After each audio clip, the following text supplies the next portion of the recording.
Okay.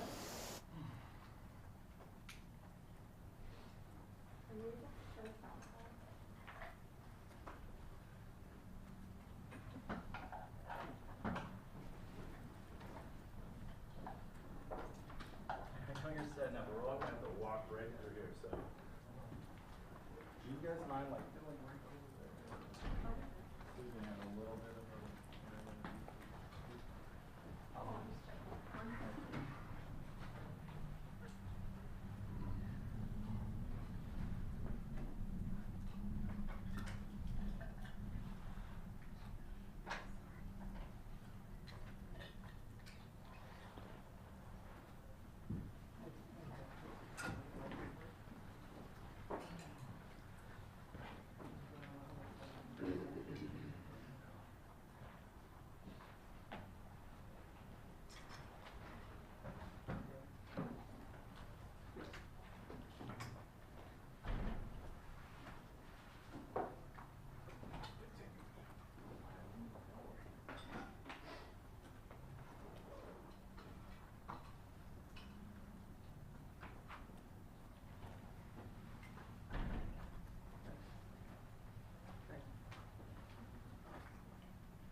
This is the part where, again, I would normally start by saying good afternoon and thanking you for being here, but under these circumstances, I'll just give you a minute to start your live streams or do whatever you need to do.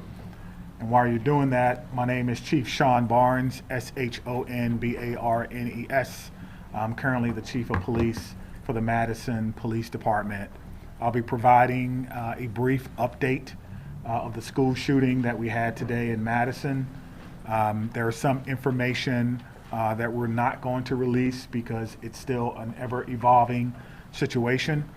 You'll hear from some of our representatives from our city and from our county, and behind me are a lot of people who came together today to make sure that the day ended well and that everyone else was safe. So with that being said, I'll go ahead and start my remarks. Today truly is a sad day for Madison and for our country. It is a day that I believe will live in our collective minds for a very, very long time. Here are the details. Today at 10:57 a.m., our team was called to the Abundant Life Christian School in reference to an active shooter. We know that 3 people are dead, including the suspect shooter. We know that the suspect shooter was a teenage student who attended the school. At this time, we're not releasing the age or gender of the student or any other identifying remarks about the student. 2 other people have died. That died were a teacher and a teenage student. 6 other people were injured. 2 students are now in critical condition in the hospital, and these injuries are considered life-threatening injuries. 4 students are also at other area hospitals with non-life-threatening injuries. But these are just the physical injuries that we know about. We know that this was the middle of the day of a school day, and so there will be other injuries that we'll have to face for a very, very long time. And we're going to do everything we can as a community to heal those injuries as well. Many of you have asked me about the why of this. Why did this happen? What do we know? What was the motivation? I do not know. But I will tell you this, our detectives are working hard in the investigative process to find out as many answers as we can so that we can further prevent these things from happening, not only in this community, but in other communities around our country. I think we can all agree that enough is enough. And we have to come together to do everything we can to support our students, to prevent press conferences like these from happening again and again and again. The school building itself is clear. We have cleared the school. There's no other threats or danger to the community. We're in the process now of what we call reunification. And what that simply means is making sure that every student that was in the school is present and accounted for and returned to their loved ones. This usually takes a while, but we have practiced, unfortunately, and practice, and that's why we're able to reunify students with their parents within hours of a school shooting. The reunification is taking place at the Dean Clinic on Stoughton Road, and I certainly thank them for their help. Again, we need our public to find an alternate route. If that is your normal way home as we get closer to the end of the day, please be patient or find another route home. We're currently processing the scene. We're interviewing those who may have been witnesses, and we're obtaining search warrants to get additional information. And lastly, I want to just say thank you to everyone who's standing behind me, the organizations and agencies that they represent, the men and women of the Madison Police Department and Dane County Sheriff's Office who selflessly ran into a building not knowing what they were going to encounter. Many of you know this about me, but I started my professional career, if you will, as a public school teacher back in 1997. And I taught public school for 4 years. It was one of the greatest joys of my life before becoming a police officer. And I can tell you what a special place our schools are. With that being said, we owe it to our community to do everything possible to ensure that it's not only a special place, but a safe place as well. And we're going to continue to do that. So we ask for your patience as information is coming in. We will do the best that we can to bring you accurate and timely information, but we want to make sure that our public knows that we're working extremely hard on this particular incident. There are a lot of people involved, and certainly we're going to come together as a community. I'd like to bring up at this time Police Fire Chief Chris Carver. Thank you, Chief Barnes. Before I start, the only thing I can say is this is not a place that any fire chief or any one of us would ever want to be, and I can't believe I'm standing here today talking about this incident. The fire department is a part of this community, much like all the folks standing up here with me today. Our hearts are with and our arms are around everybody impacted today and everybody within our community. With that, I won't repeat the details shared by Chief Barnes, but I will share with you the fire department activity for today. Much like Chief Barnes mentioned, at 10:57, we were also dispatched with Engine 5 and Medic 5 to the same location. Throughout the course of the incident, we responded with 5 engine companies, 4 ladder companies, 15 ambulances. I would like to take a moment and share our gratitude for our county partners throughout a multitude of EMS and fire agencies that joined us in the response today. We also had 11 off-duty chief officers that came in on this response, so it was a tremendous response from the fire department. We transported 4 patients to St. Mary's. We transported 3 patients to the University of Wisconsin hospitals. On the arrival of our crews, I can say my gratitude to our membership for what they did and their selfless actions today. It's hard for me to place into words what they ran into as well. They did that immediately, they did that selflessly, and within a course of 15 minutes from the first transport to the last transport, all the patients were on their way to the hospital. So to our membership within the Madison Fire Department and within all the emergency services, my gratitude, my recognition of the work that goes into this, the training that went into this, that again, we had hoped we would never have to put into practice. One more time on behalf of the Madison Fire Department, our hearts are with you, our arms are around you, and we will be with you throughout the duration of this. So at this point, I'll step aside, turn it over to the mayor. Thank you, Chiefs, both of you. This is an incredibly sad day for our community. As you've heard, there is no danger to the community at this time, but our entire community has been impacted by this tragic incident. On behalf of the Common Council and the City of Madison staff, I want to offer our heartfelt condolences to the victims and families and to the whole Abundant Life community. Our focus now is on supporting them and supporting the victims and their families. And we will continue to do that through the coming days and weeks. I also want to thank our first responders, the police, fire, the medical staff, for their quick action and their life-saving efforts. As you've heard already, this is a whole of government response. It is not just police and fire. It is not just City of Madison. We have folks from all around the county. We have folks from multiple agencies engaged in both the initial immediate response and the ongoing support, and will be engaged for days and weeks to come. I also want to thank the White House and the governor and others in the federal government and state government for reaching out to offer their support and help. We will be drawing on resources as needed going forward. But the most important thing right now is to make sure that we are centering the victims and their families, and that we are doing whatever we can to support them and to help them heal, and to lift our entire community up through this difficult incident. I am on record that I think we need to do better in our country and our community to prevent gun violence. And I hoped that this day would never come in Madison. It is not something that any mayor, any fire chief, any police chief, any person in public office ever wants to have to deal with.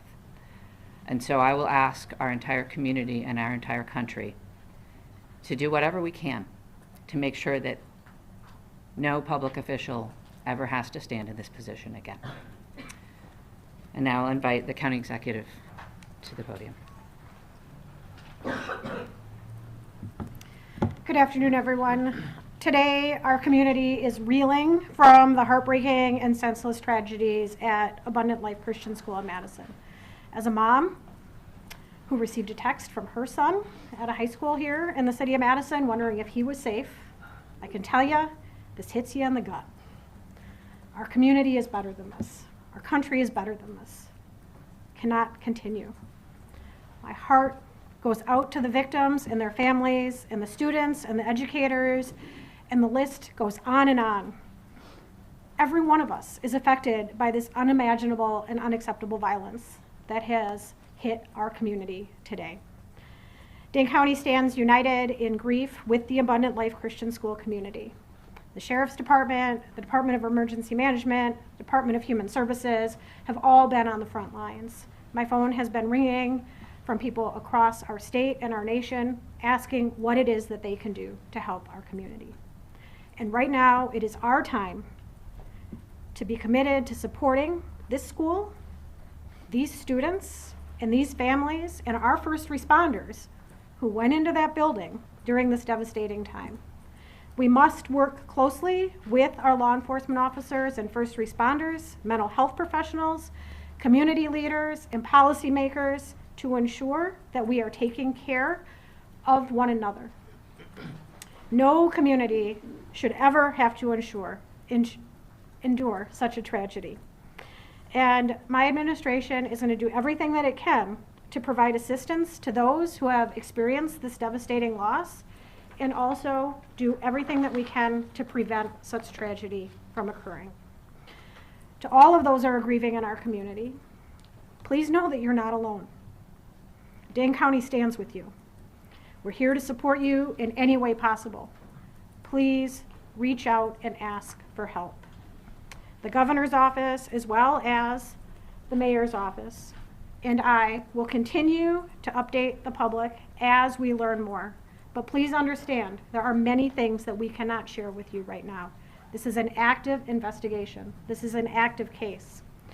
The SSM Health Clinic near the intersection of Buckeye Road and Stoughton Road is the reunification center. I know that that has been out, but we need to make sure that folks know where it is that they can go to be reunited with their children.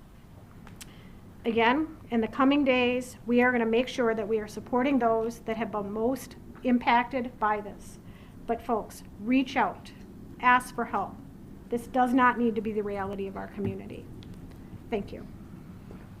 All right, we'll start over here with questions. Just raise your hands. Tell us, how did this unfold? Can you give us a bit of a timeline on how your officer got into the building? Sure. We received the call at approximately 10:57 a.m. Someone from the school called 911 to report that there was an active shooter. That means something different to us. Obviously, there's different protocols that go out, tone alerts even, so that even if officers are busy doing other things, they respond. One of the things that I do want to note is that our training center is about 3 miles from there. We have special event team medics, those that work with the fire department, responded to this particular scene from their training day. So what began as a training day became an actual day. And so that's how this call originally came in. Nicholas, did you have a question? What can you tell us, if anything, more about this shooter and what their motivations were, or have you made contact with their family members? Anything updated on that? Sure, there's nothing new that I can tell you about the shooter at this time. Again, as difficult as today is, that's still someone's child that's gone. That's still someone that has to deal with what happened today. And so we want to make sure that we can ensure as much cooperation as we can. You asked me about why, as I stated before. I don't know why. And I felt like if we did know why, we could stop these things from happening. But what I will tell you is, as soon as we are done with the investigation, any information that we uncover that will not compromise the safety of anyone involved or compromise the confidentiality of any of these children that are involved, we'll tell you. I just ask for your patience. All right, over there, sorry, go right ahead. Chief, what kind of gun was used today? We know it was a handgun. We know a handgun was recovered. All right, sit down right there.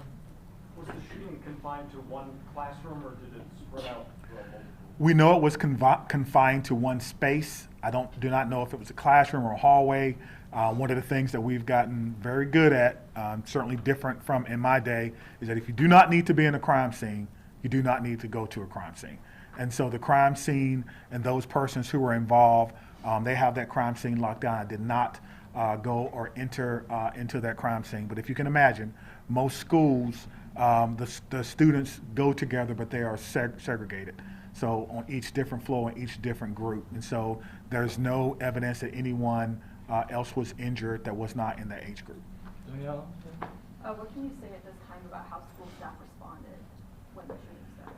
I cannot speak to how the school staff responded. We did have injuries, but it could have always, of course, had additional injuries. I do not know what the school's protocols are. Again, this is a private Christian school. I know that we have a very good rapport with MMSD, Madison Metropolitan Schools, public schools. So we have done trainings for them before, but I would assume that most of the teachers have the same or some similar type of training as a part of their certification. There's conflicting reports online about how many students are enrolled at the school. Can you confirm approximately how many students attend the school? I do not know how many students attend the school, but their website says that they serve about 200 families. Right in the back, white. What kind of support systems are going to be made available to people who are affected by this attack?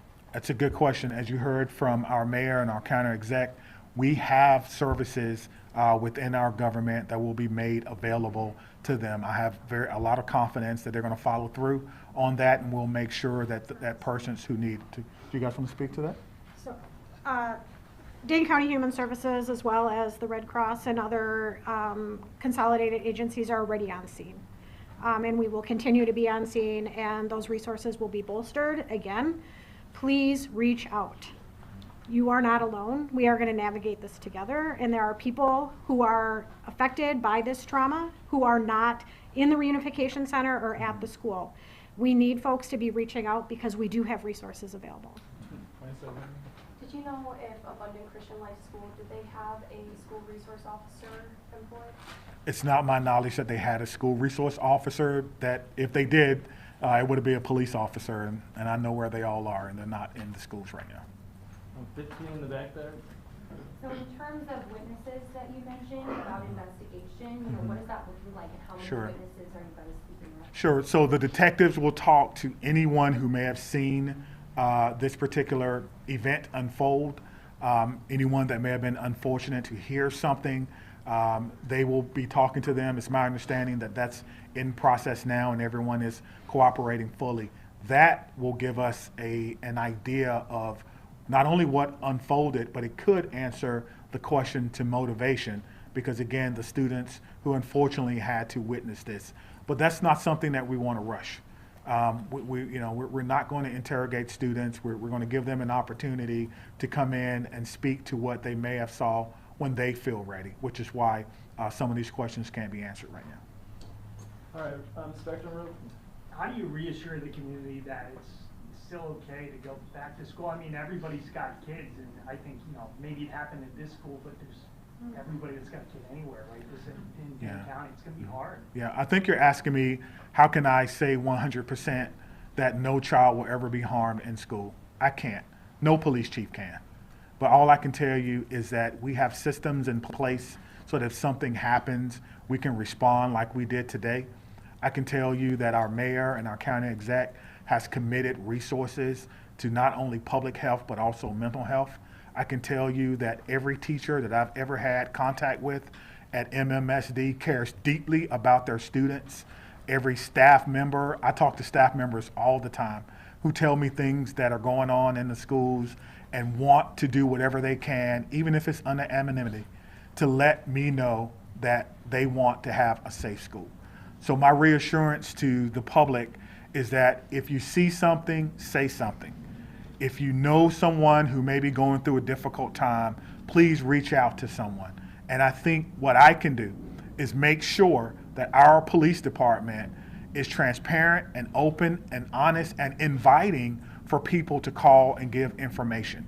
I think MMSD does an excellent job of that, and the same thing can be said for any other private school. If you want to give information or you need someone to talk to, I can promise you we'll have someone there to get that information.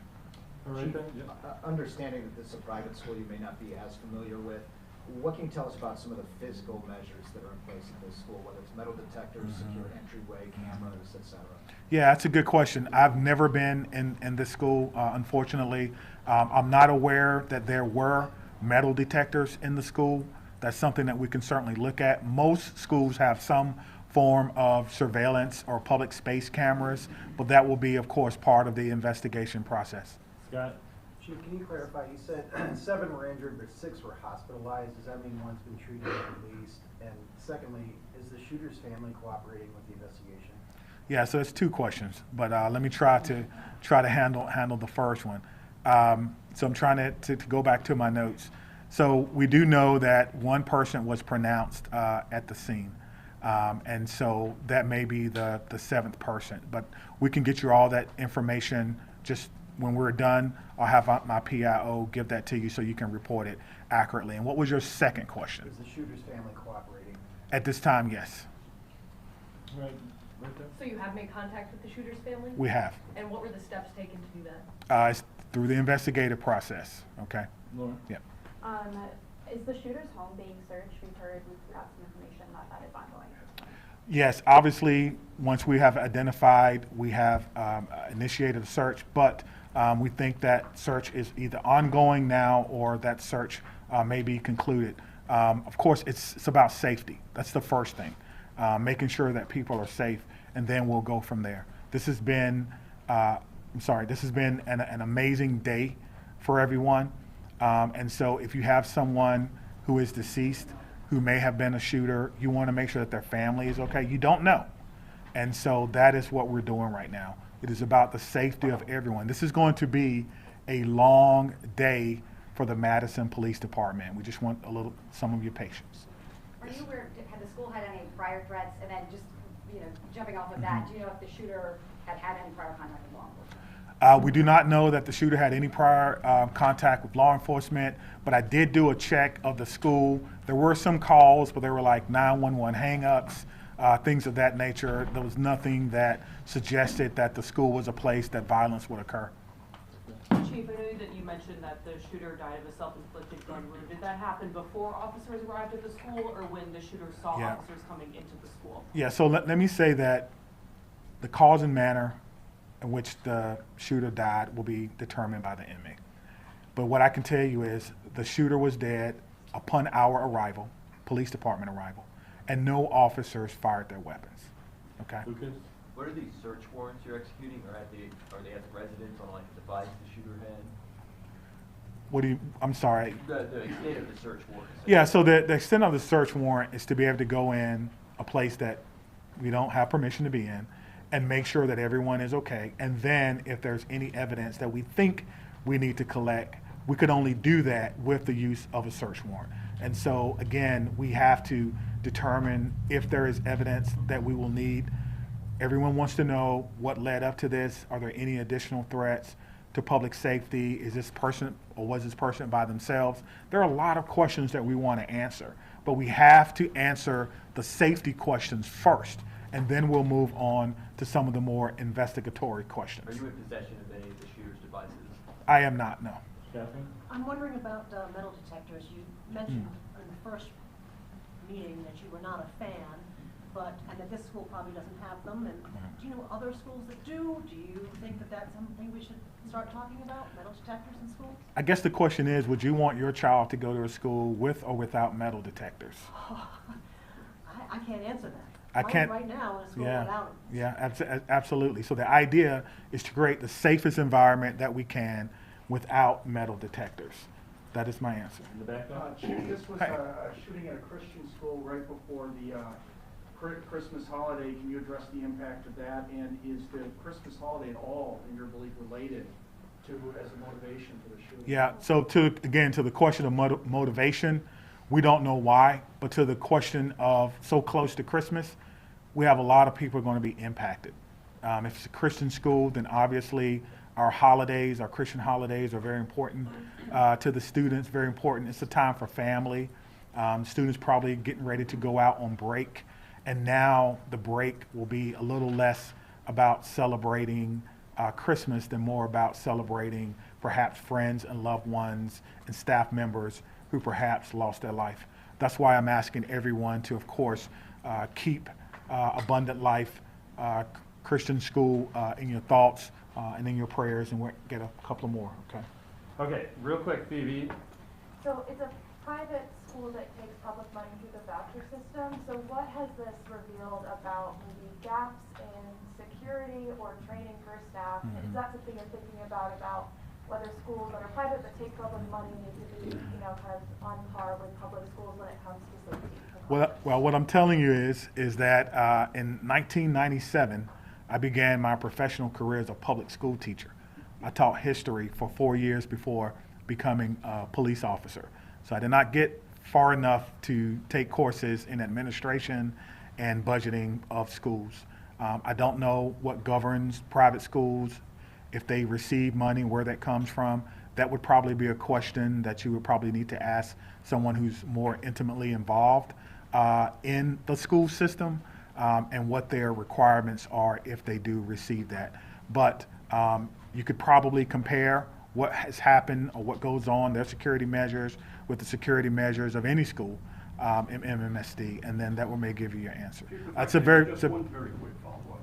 As you know, there has been some criticism to other law departments in their response to these school shooting incidents, particularly in Uvalde. How did that inform your game plan today, and how quickly were your officers able to get into the school? What were they told to do? Sure. We train on this, as I spoke about earlier. When officers arrive on the scene, they immediately go in, which we did in this case, stop the threat, stop the killing, find the killer. That's how we train, and that's exactly what we did today. There's no waiting, there's no coordination of who's in charge. Everyone knows exactly what to do. I spoke about this earlier. We train on this constantly. Our commanders, including the fire chief and I, was in a commander's training less than 2 weeks ago, going over this exact same scenario for another fictional location. And so all of that came into play today, and our officers performed extremely well based on their training and based on the expectations that they know exactly what to do. Stop the threat, stop the killing, find the threat. Right, props for the follow-up. Can we just do one more? For the current student. Wait, hold on, right here. Thank you, Hold on. all. Hold on. I think the questions have been asked, and we're straying a little far from what's most important at this point in time, and that is the victims and their families. I have 3 things to add. First of all, there is a lot that our community can and will do in the coming days to support the victims and their families, and we will have more information at future briefings. If anyone, and I would urge you all to include this in your stories, if anyone needs mental health support as a result of this incident and the coverage of it, I encourage them to reach out to 988 by phone or text and to get the mental health support that they need. It is incredibly important that we take care of our community in this very difficult time. We all have a role in preventing gun violence. Our entire community needs to be part of the solution here.